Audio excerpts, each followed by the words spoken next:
እረኛው መልካም ከሆነ በጎቹም ያለ ሐሳብ ነጣቂ ሳይኖርባቸው ይኖራሉ። እየበዙ ይሄዳሉ እንጂ አይቀነሱም። ተኩላ በውስጣቸው አይገባም። ጠንቃቃ እረኛ ያስፈልጋል። በአሁኑ ሰዓት በተለይ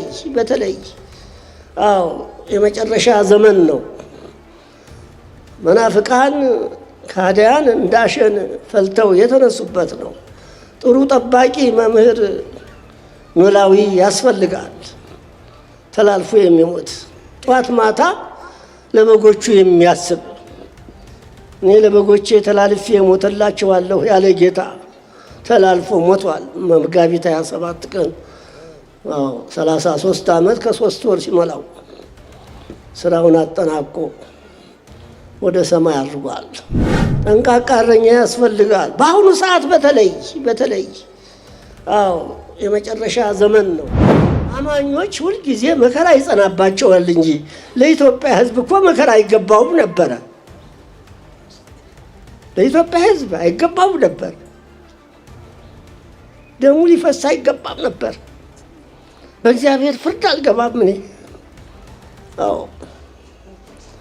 ኢትዮጵያ የት ትደርስ ነበር? በእውነቱ የት ትደርስ ነበር? በእምነትስ ቢሆን ቤተ ክርስቲያን መቃጠል፣ ምዕመናን ተመርጠው ቤታቸው መቃጠል፣ አሳዶ መምታት። ለምን? ምን አረጉ? ጭካኔ ግን በሰው በኩል ታይቷል። የእናንተ ጸሎት በእግዚአብሔር ዘንድ ይደርሳል። ጸሎታችሁ ደግሞ ግዳጅ ይፈጽማል። ኢትዮጵያን ነፃ ያወጣል፣ ሰላምን ያሰፍናል። ይህን ዝብድቅድቅ የሆነ ፖለቲካ ያስተካክላል። የእናንተ ጸሎት አትስለም። በጥሩምባ ተነፍቶ መንግስት ቢያዝ ይመጣል። ይህን ያህል ህዝብ ሃይማኖቱ አስገድዶት ነው እንደዚህ የሰፈረው የመጣው ተሰለፈው ብዬ ደስ ብሎ ዘንዶውን ሲገለው ኃይለኛ ነው ሰውየው። ዘንዶውን ሲገለው በዘንዶው ላይ ያለ ጋኔን ልሳኑን አስሮ አባ ዘንዶ ይባሉ ነበር። እዚህ ታውቃላችሁ። ቀደም ያላችሁ ኃይል ቢኖራቸው ወዲያውኑ ይዙት ነበረ። ማን ትሻላችሁ? ሁለተኛ ጠይቋቸዋል እኮ የናዝሬቱ ኢየሱስ እንደ ቅጠል ነው በፊቱ የረገፉ። መናፍቃን ካዲያን እንዳሸን ፈልተው የተነሱበት ነው። ጥሩ ጠባቂ መምህር ኖላዊ ያስፈልጋል። ይሄ ደስታን በዓል ነው። በአንድ በኩል ደግሞ የሚያሳዝን ነው፣ ሐዘንም ጭምር ነው። በዚህ ቀን የሚሰማን ደስታ ፍጹም ደስታ ነው። ደግሞ ሐዘኑ ውስተዚያሁ መጻ ወሊያሁ ሰይቱ ወክፍዎ ሲባል ይጨቃል። ወደ ወገኖቹ መጣ አለ ወንጌላዊ ሲጽፍ። ወደ ወገኖቹ መጣ፣ ወገኖቹ ግን አልተቀበሉትም። ካለመቀበላቸውም የተነሳ ድውይ ፈወሰ፣ ሙት አስነሳ፣ በጎ ስራ ሰራ። 5 እንጀራና 2 ዓሣ አበርክቶ ለ5,000 ሰው አጥግቦ 12 እንቅብ እንጀራ እንዲነሳ አደረገ። ይሄ ያሸልም ነበር እንጂ ወንጌል ሆኖ አይቀርብም ነበር። ይህን እንዲህ የበረከት ባለቤት የሆነውን ምክንያት ፈልገው እሱ የመጣበት ጉዳይ ነው። ሞቱን ፈልጎ ነው። ያለሱ ሞት ድነት የለምና ይትባረክ እግዚአብሔር ዘሰመየ ሕማማተ ወልዱ ክብረ ወስብሐት ይላል ዮሐንስ አፈወርቅ። የእሱን መከራ መስቀል ለእኛ ሕይወት መድኃኒት ሆኗል።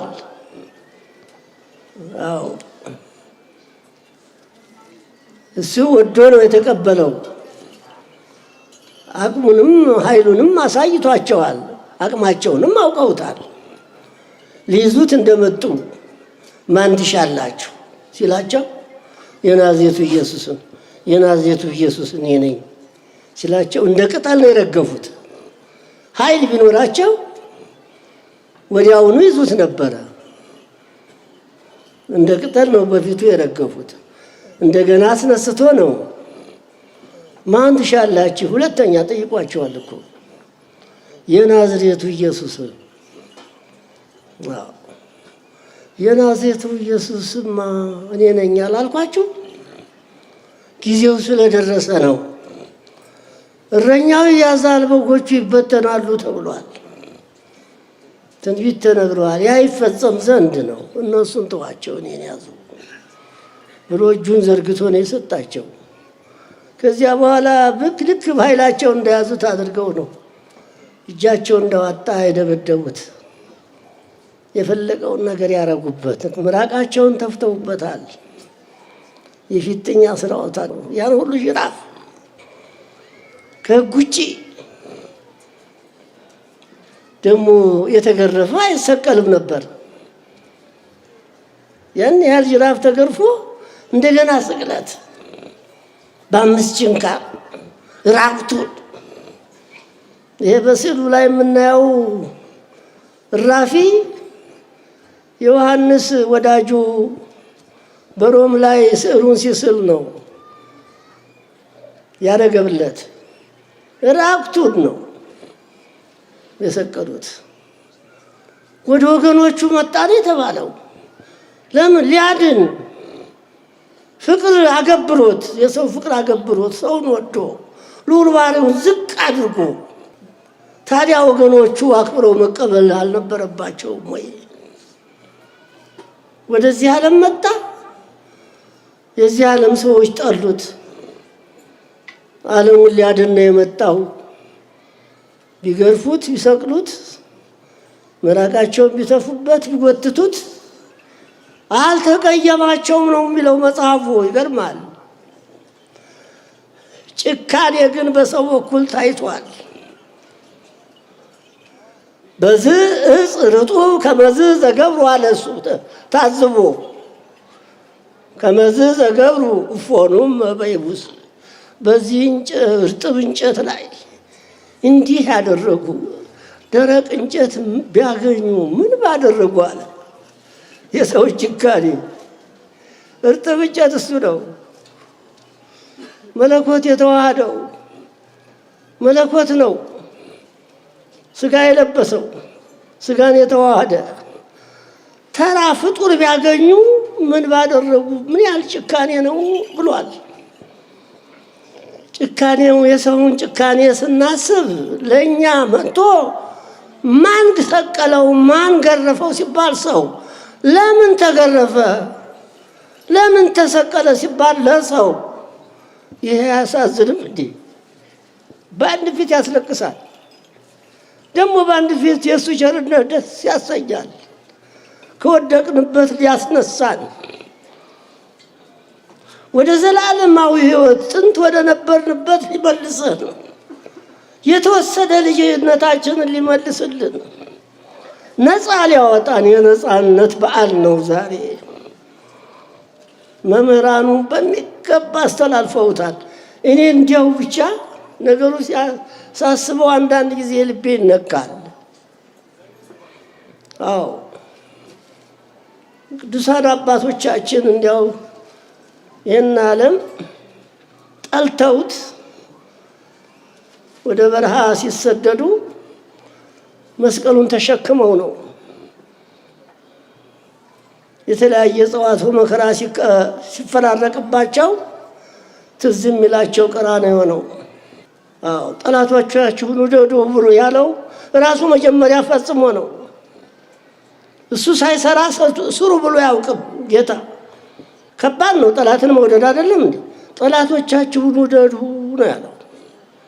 የሰማይ አባታችሁን ምሰሉት እሱ አድርጎታል። ጠላቶቹን ወዷል። አባ እስራኤሎም አለ በመስቀል ላይ ያን ያህል ሲያሽሟጥጡት፣ ያን ያህል ሲያዋርዱ፣ ሲሰድቡት አባ እስራኤሎም እስመ በዘያምሩ ይገብሩ፣ የሚሰሩትን የሚያደርጉትን አያውቁትም እና አባት ሆይ ይቅር በላቸው። ትምህርት ነው፣ አብነት ነው እሱ ለሁሉ። ጌታችን ለሁላችን አብነት ሰጥቶን ነው ሄደው። አዎ ሁሉን እንኳን አንድ ጊዜ በቅጽበት እንኳን ተናግሮ ባይናገርም በአርምሞ በአምላካዊ ጥበቡ በቅጽበት ማጥፋት ይችላል። ግን የመጣው ለማዳን ነውና ማንንም አልጎዳም። ገፍተውኛል፣ መከራ ጽንተውብኛል፣ ሰቅለውኛል ብሎ አልተበቀለም። ባለመመለሳቸው ተጎድተዋል። የንስሐ ዕድሜ ሰጥቷቸው ነበር። 2000 ዘመን ተሰደዋል። የነበራቸው ሁሉ ፈራርሶባቸዋል። ሀገራቸው የደም መፍሰሻ ሆናለች። አዎ እና እሱ ግን ቸር ነው፣ ታግሷቸዋል። ትዕግስቱ ፍጹም ነው።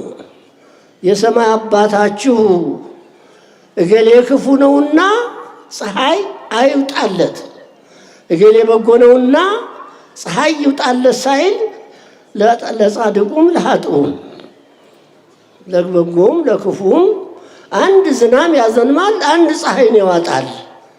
የሰማይ አባታችሁን ምሰሉት ነው ያለ። አብነታችን እሱ ነው፣ መድኃኔዓለም ነው። የዛሬቱ መቼም ወርሃ መጋቢት ወርሃ መድኃኒት ይላታል። የተጸነሰው በመጋቢት 29 ተሰቅሎ ዓለምን ያዳነው መጋቢት 27 ነው። አሁን የፊታችን ደግሞ ያው ሚያዝያ ውስጥ እናከብረዋለን ስቅለቱን። ያ ከዓርብ እንዳይወጣ ዛሬ አሁን ቅዳሜ ነው፣ ዓርብ ላይ አልዋለም።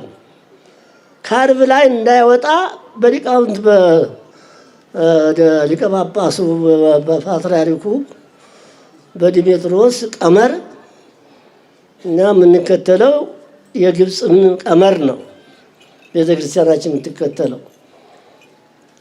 ትንሣኤ ከእሑድ፣ ስቅለት ከዓርብ። በአጠቃላይ ጌታ የድህነትን የማዳን ስራውን የሰራባቸውን ቀን ቆጥረው በሌላ ጊዜ እንዳይውሉ የተወሰነ ስለሆነ አሁን ደግሞ ከሳምንት በኋላ ስቅለትን እናከብራለን። ይሄ እንግዲህ የመጀመሪያው መጋቢት 27 ቀን ዓርብ ነው። ዛሬ ቅዳሜ ነው። ስቅለቱን ነው የመጀመሪያውን ያስታወስ ነው። አዎ ዓለም የዳነበት፣ ሁላችን የዳንበት፣ ከምርኮ የተመለስንበት፣ ከዲያብሎስ ምርኮ እጅ የተላቀቅንበት፣ ዲያብሎስ የወደቀበት፣ በመስቀሉ ተቀጥቅጦ የወደቀበት፣ መስቀሉን ተመርጉዘን የተነሳንበት መጋቢት 27 ቀን መድኃኔዓለም በዓል ስናከብር እንደዚያ ነው። እናንተ ደግሞ አውቃችሁታል፣ ከእኛ ቀርባችሁ። እግዚአብሔር ይባርካችሁ። እኔ መቼም አይኔ ንፉግ ነው፣ ሰው ካልጠገበ ይቸግረኛል። ብቅ ስል ሳያችሁ እግዚአብሔር ምስክር ነው፣ የደስታን ማና ያለቀኝ። ወደዚህ የምመጣው አብዛኛው እናንተን ለማየት ነው። ግቢው ጭንቅ ብሎ ታይቻለሁ። ምን የተባረከ ቦታ ነው! ምን የተባረከ ህዝብ ነው! እስቲ አሁን በጥሩምባ ተነፍቶ መንግስት ቢያዝ ይመጣል ይሄን ያህል ህዝብ? ሃይማኖቱ አስገድዶት ነው እንደዚህ የሰፈረው የመጣው ተሰለፈው ብዬ ደስ ብሎኛል። ክብር ምስጋና ይግባው። እግዚአብሔር ይባርካችሁ፣ በርቱ። የእናንተ ቅድም መልአከ ሰላም እንዳሉት ወንጌል እንደ ውሃ የሚፈስበት ነው። ታድላችኋል። ደግሞ እሳቸው እድላቸው ወንጌል ነው።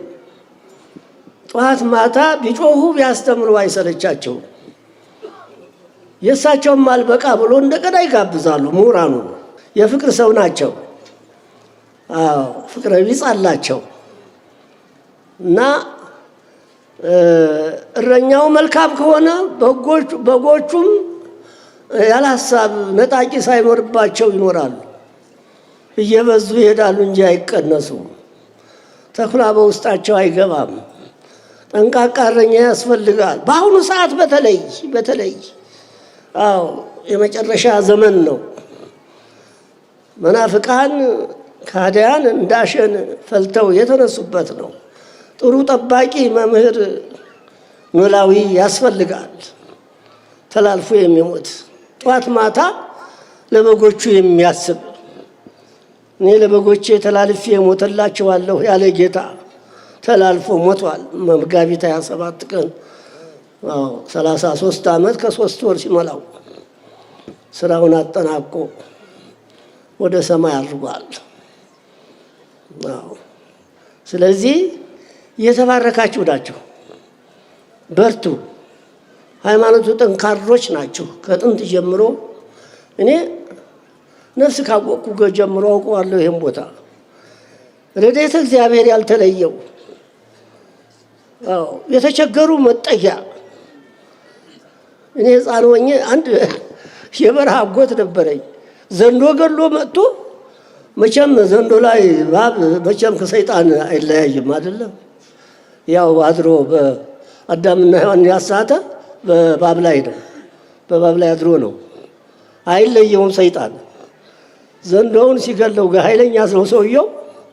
ዘንዶውን ሲገለው በዘንዶው ላይ ያለ ጋኔን ልሳኑን አስሮ አባ ዘንዶ ይባሉ ነበር። እዚህ ታውቃላችሁ፣ ቀደም ያላችሁት አባ ዘንዶ እዚህ መቃብር ቤት የኖሩ የተቸገሩ መጠጊያ ቦታ ነው። ይሄ ትልቅ ቦታ ነው። ልታስፋፉት ይገባል። ቅድም እንዳሉት በወንጌል ከረሰረሰ የሚቀር ስራ የለም። ሁሉም ወንጌልን ተረድቷል፣ አምኗል። ቁጥር የሰጣችሁ ያለ ምክንያት አይደለም። በሰው ዘንድ ውዳሴ ከንቱ አትፈልጉም። እግዚአብሔር ያውቃል ብላችሁ ለእግዚአብሔር ነው የምትሰጡትና ቁጥሯን ብቻ ካገኛችሁ ታስገባላችሁ በሚል እምነት ነው። አሁን እንዲህ ያለ መጥቷል። እሱ ያውቀኛል ስሜን አትጥሩ የሚሉ ናቸው ብዙዎቹ። ታምር ነው ይሄ። ከእግዚአብሔር ጋር ቀረቤት አለው የኢትዮጵያ ሕዝብ። እንዲያው መቼም አማኞች ሁልጊዜ መከራ ይጸናባቸዋል እንጂ ለኢትዮጵያ ሕዝብ እኮ መከራ አይገባውም ነበረ። ለኢትዮጵያ ሕዝብ አይገባውም ነበር። ደሙ ሊፈስ አይገባም ነበር። በእግዚአብሔር ፍርድ አልገባም እኔ። ኢትዮጵያ የት ትደርስ ነበር? በእውነቱ የት ትደርስ ነበር? በእምነትስ ቢሆን ቤተ ክርስቲያን መቃጠል፣ ምዕመናን ተመርጠው ቤታቸው መቃጠል፣ አሳዶ መምታት። ለምን? ምን አረጉ? ይቅር ይበለን ጌታችን፣ ይቅረበን፣ እሱ ይደግፈን። ከእሱ ጋር ከሆን ደግሞ አያስፈራንም። ብንሞትም የእሱ ነና በክብር ይቀበለናል። ታዲያ እኮ ለስጋችን አይደለም። አሁን አንተም ያህል ፀሐይ የመታችሁ መከራ የምትቀበሉት እዚህ የተሰለፋችሁት እኮ ለነፍሳችሁ ነው፣ ለወዲያኛው ሕይወታችሁ ነው። ማንኛውም የሚታገሰው ክርስቲያኑ ሰማያዊውን ሕይወት ዘላለማዊ ሕይወት አሻግሮ እያየ ነው። ጥሩ ነው። እግዚአብሔር ያበርታችሁ፣ በሃይማኖት ያጽናችሁ። ለምኑ፣ አሁንም ጩ ወደ እግዚአብሔር። የእናንተ ጸሎት በእግዚአብሔር ዘንድ ይደርሳል። ጸሎታችሁ ደግሞ ግዳጅ ይፈጽማል። ኢትዮጵያን ነፃ ያወጣል፣ ሰላምን ያሰፍናል። ይህን ዝብድቅድቅ የሆነ ፖለቲካ ያስተካክላል። የእናንተ ጸሎት አትስነፉ፣ ጸልዩ። እንዳሁናቸው የቤተ ክርስቲያንን ድምፅ ስሙ። እግዚአብሔር በረድኤቱ አይለየን፣ የቸርነቱን ስራ ይስራልን፣ የሰማነውን በልቦናችን ያሳድርብን፣ በዓሉን የደስታ በዓል ያድርግልን። ሊቃውንቶቻችንን ምእመናኖቻችንን በዓለም ዙሪያ ያሉትን ሁሉ ይጠብቅልን። ቤተ ክርስቲያናችንን ከጠላት ዓይን ይሰውርልን፣ ከመቃጠል ያድንልን። አቡነ ዘበሰማያት እንበል። ያስተማረንና የመከረን የገሰጸን የአባቶቻችን አምላክ ልዑል እግዚአብሔር ይክበር ይመስገን። እስከ ቪዲዮ መጨረሻ ድረስ አብራችሁን ስለቆያችሁ በልዑል እግዚአብሔር ስም አመሰግናለሁ። እንግዲህ ለዚህ ቻናል አዲስ እንግዳ ሆናችሁ ከመጣችሁ ሰብስክራይብ በማድረግ ትምህርተ ወንጌልን ተማሩ፣ ቤተሰብ ሁኑ። ሰብስክራይብ አድርጋችሁ የደወል ምልክቷን ካላበራችሁ ዩቲዩብ የሚሰራውን ስራ እንዲሁም ደግሞ የተለያዩ ስራዎች የኛን ስራ የምናቀርብላችሁን ተቀዳሚነት ተደራሽ እንዲያደርግላችሁ ኖቲፊኬሽን ኦል የምትሏን የደወል ምልክቷን ማብራታችሁን እንዳዘነጉ ይቆየን። ወስብሐት ለእግዚአብሔር ወለወላዲቱ ድንግል ወለመስቀሉ ክቡር አሜን።